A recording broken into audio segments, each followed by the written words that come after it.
On a gagné, voilà, c'est le mot de la fin du professeur Fourtillan. Et je tiens vraiment à féliciter Grégory, qui est le président de son comité de soutien, qui est avec moi, Grégory. Oui, bonjour. Ouais, bravo Grégory. Et merci pour toutes ces opérations qui ont permis la libération du professeur Fourtillan.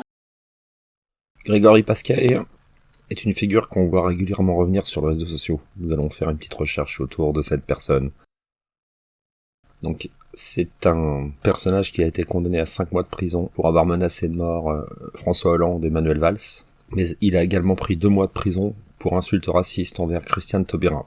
Il est présent sur beaucoup de réseaux sociaux.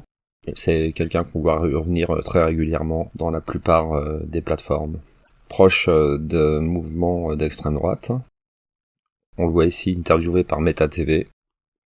Il relaie nombre de militants de ce genre. On le voit également auprès du Front National le 1er mai, jour d'agression de journalistes du Petit Journal. Son iconographie dans Google Images est sans appel. Il affiche clairement ses convictions. Donc voici ce que notre cher Ricardo présente comme un militant.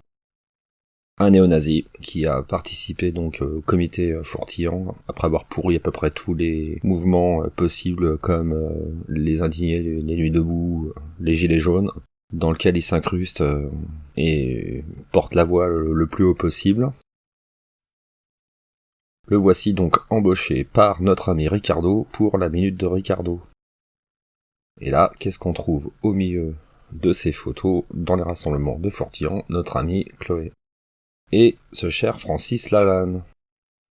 Que des gens qui crient à la diffamation quand on pointe du doigt leurs accointances avec des personnalités proches de l'extrême droite. Des gens qui s'indignent et qui crient à la diffamation quand on leur met le nez dans le caca. Pourtant, ils sont tout le temps là avec ce genre de type. Alors je sais pas, mais vous avez l'art de choisir vos compagnons de combat. Après vous avoir présenté le comité de soutien, revenons-en au sujet qui nous intéresse, le professeur Fourtillan. Et plus particulièrement, sa grande stabilité mentale. Fondation Rothschild, c'est quand même incroyable. C'est pas de hasard. Et vous étiez avec quel détenu, quel type de détenu?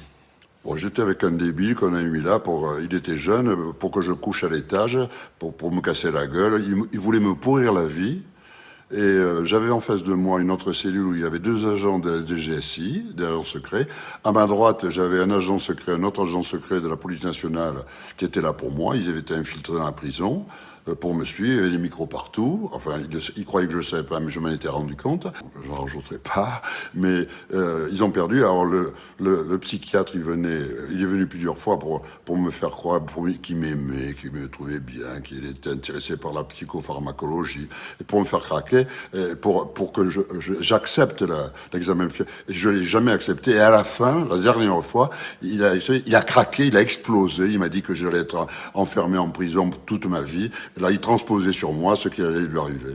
Professeur, une autre question. Aujourd'hui, malheureusement, vous avez un bracelet électronique. Alors, vous êtes dans un cadre, heureusement, qui est pas un cadre de rêve, mais en tous les cas, c'est une cellule dorée pour vous aujourd'hui? Oui. Oui, parce que j'ai été libéré par l'armée. C'est pas par les voyous, donc immédiatement. Et le bracelet que j'ai, c'est un leurre. C'est pour faire croire aux autres que je suis surveillé.